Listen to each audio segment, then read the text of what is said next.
আসসালামু আলাইকুম প্রিয় বন্ধুরা, এটা হলো সরকারি হসপিটাল। আপনারা বিবেক করুন, আপনারা বিবেচনা করুন, আপনারা বিচার করুন, এটা আপনাদের কাছে ছেড়ে দিলাম। সরকারি হসপিটালের অবস্থা যদি এমন হয়, চিকিৎসার অবস্থা যদি এমন হয়, রোগীদের থাকার অবস্থান যদি এমন হয়, এটা কিভাবে সম্ভব? এটা মেনে নেওয়া যায় না। সিঁড়ির সামনে যদি রোগী রাখা হয়, কি অবস্থা ভাই! তো এটা যশোরে অবস্থিত। আমি অমিত ভাইকে বিনীত অনুরোধ করে বলতে চাই, যশোরের সরকারি হসপিটালগুলো আপনি একটু দেখবেন, আপনি একটু তদারকি করবেন, আর দ্রুতভাবে যদি পারেন একটু হসপিটালগুলো কাজ করবেন। আপনি বিভিন্ন মানবতার কাজ করে থাকেন, যশোর আপনার হাত দিয়ে অনেক কাজ হচ্ছে, অনেক উন্নত হচ্ছে, আমি জানি।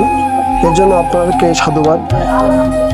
আর একটু প্লিজ দয়া করে আপনি হসপিটালগুলো একটু দৃষ্টি দিবেন, একটু কাজ করার চেষ্টা করবেন, যাতে কোনো রোগীদের ভোগান্তি না ভুগতে হয়।